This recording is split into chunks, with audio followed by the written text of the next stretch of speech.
5 de junio, Día Mundial del Medio Ambiente, y hay un montón de iniciativas para que vos también puedas aportar lo tuyo. Por más mínimo que consideres que sea, es muchísimo para empezar a evitar que se siga contaminando, por ejemplo, el océano.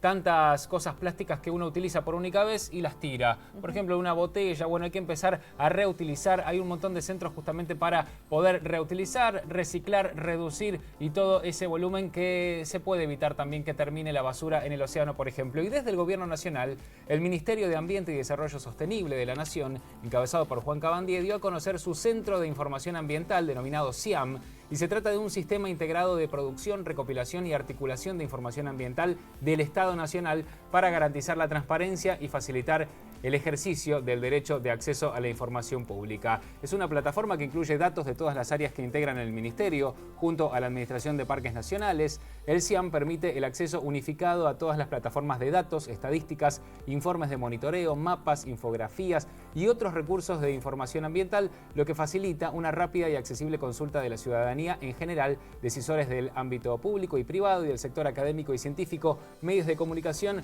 y organizaciones de la sociedad civil. Una muy buena herramienta que nos va a venir bien a todos. Vamos a preguntarle a Sergio Federovisky, que es secretario de Control y Monitoreo Ambiental de la Nación, cómo están llevando adelante esta iniciativa, presentando esta plataforma del CIAM. Sergio, ¿qué tal? Buen mediodía. Pablo Vicente te saluda junto a Belén Martínez y todo el equipo de La Voz de la Ciudad. ¿Qué tal? ¿Cómo están? Gracias por conectarse conmigo y de alguna manera feliz día del ambiente, aunque de feliz tiene poco, ¿no? Pero bueno, hacemos lo que podemos. Por eso hacíamos En relación esa a... apertura, Sergio, ¿no?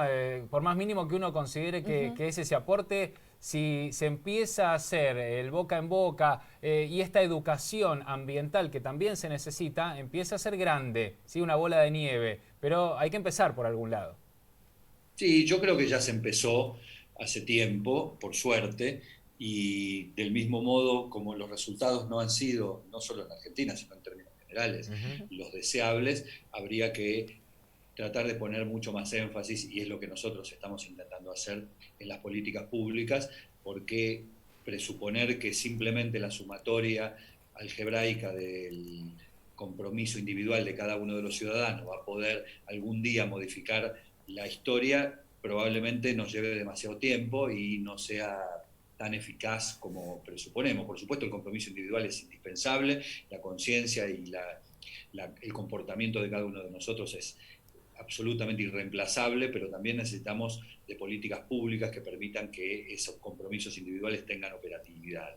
Y en ese contexto también está enmarcado este Centro de Información Ambiental, que nosotros lo consideramos como un hito en la gestión, porque por primera vez en la historia el Ministerio de Medio Ambiente pasa a ser quien recopila, acumula, lidera la formación de datos y de indicadores que nos permitan saber dónde estamos parados y tener un observatorio de los indicadores ambientales para poder asimismo poder evaluar la calidad ambiental en la cual estamos inmersos. En estos días estamos todos muy sorprendidos por el avance de la naturaleza sobre las actividades humanas a partir de la parálisis productiva que impone la pandemia, pero sin embargo podemos nosotros tomar eso como una anécdota o como una línea de base. Y esto es lo que estamos tratando de hacer como modelo a través de este Centro de Información Ambiental, tomarlo como una línea de base y empezar a medir y conocer el recorrido de cada uno de los indicadores de calidad de agua, de calidad de suelo, de calidad de aire, para poder alejarnos de esa línea de base lo menos posible y poder adoptar las políticas de corrección frente a esas desviaciones que hagan que lamentablemente nos obliguen a volver al día anterior a la pandemia, cuando no es eso precisamente lo que todos queremos. Sergio, en este contexto de pandemia hay muchos que empezaron a plantear una teoría que dice que el coronavirus surgió en parte también por el uso y el abuso que el hombre hace de los recursos naturales y la, entre comillas, predación que está provocando en el medio ambiente. ¿Tenés alguna postura al respecto?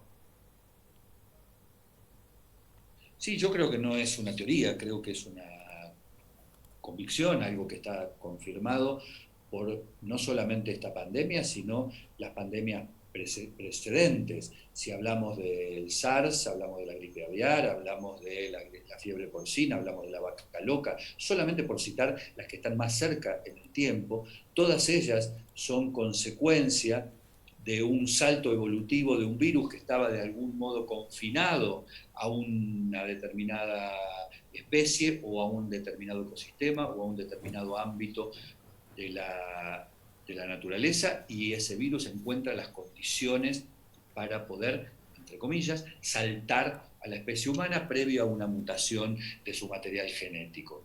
Esas condiciones de salto del virus, de donde estaba confinado, hacia el ser humano se dan por dos motivos: por el avasallamiento de los ecosistemas naturales, que es lo que se presupone que provocó en este caso el coronavirus, por la insólita proximidad de especies silvestres, como puede ser el pangolín, la civeta o incluso los murciélagos, con la especie humana, o como ha ocurrido con la gripe aviar o la vaca loca, por el modo de producción completamente insustentable que obliga a tener una cantidad enorme de ejemplares de especies domesticadas como la vaca, los pollos o los chanchos en condiciones completamente infrasanitarias, y eso hace que frente a cualquier falla de esa situación infrasanitaria el virus pueda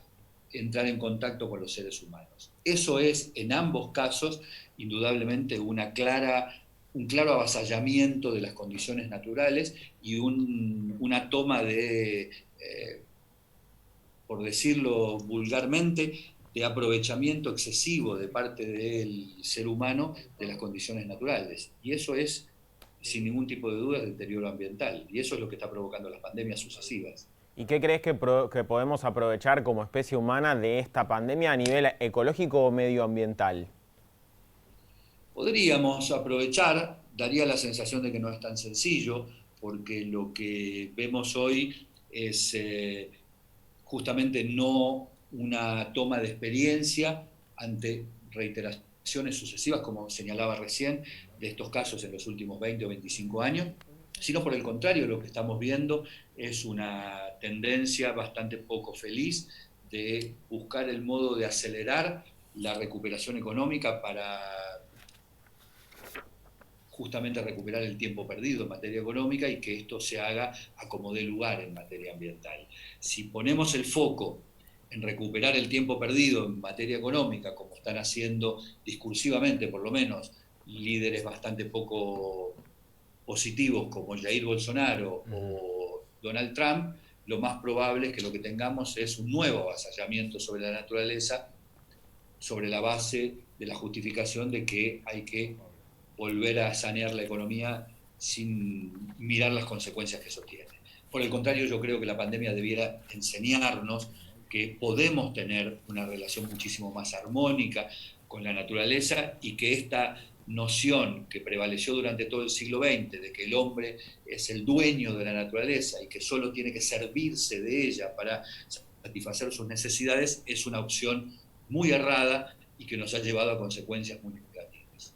Bueno, Sergio, recién nombraste a dos referentes de personas que no creen en lo que es el cambio climático, en lo que es justamente lo que es la mano del hombre en todos estos cambios y movimientos telúricos que a veces nos sorprenden. ¿Y qué recomendaciones, bueno, estabas hablando también de la biodiversidad, qué recomendaciones se le puede hacer a la gente para que empiece a hacer esas modificaciones y que realmente sí podamos decir un feliz Día Mundial del Cuidado del Medio Ambiente? Yo no soy quien para hacer recomendaciones. Yo creo que en la medida en que todos adoptemos una conciencia, primero tenemos que saber que nuestras actividades individuales son importantes, pero no son suficientes. ¿Qué quiero decir con esto? Si todos nos comprometemos a separar la basura en nuestras casas, etcétera, eso no garantiza la solución a los 5.000 basurales a cielo abierto que tiene la Argentina. ¿Es una condición necesaria? Sí. ¿Es una condición suficiente? Probablemente no. Okay. Porque ¿qué es lo que hace que sea una condición suficiente? Que haya políticas públicas que le den sentido a ese compromiso individual. Entonces, por supuesto, lo que yo le diría a la gente es que sea lo más armónica y lo más equilibrado en su comportamiento individual con la naturaleza que efectivamente pueda. Pero al mismo tiempo que exija y que mida a quien va a votar, que valore o evalúe a quien va a elegir en función del compromiso de esa persona o de ese grupo político con el comportamiento con la naturaleza, con la difusión y la práctica de políticas públicas que estén en esa dirección y que exija y que demande, y que le demande a los estados, porque son los estados los que lamentablemente no están cumpliendo con el papel que tienen que cumplir. Y esto queda muy claro a partir de 30 últimos años de incumplimiento permanente de todos los convenios, acuerdos y compromisos internacionales que se han firmado, por ejemplo, en materia de cambio climático. Perfecto. Sergio, gracias por tu tiempo y por atendernos. Te mandamos un abrazo. Al contrario, muchísimas gracias a ustedes por llamarme. Muy bien, Sergio Federovisky, secretario de Control y Monitoreo Ambiental de la Nación, con respecto a lo que es este Día Mundial del Cuidado del Medio Ambiente.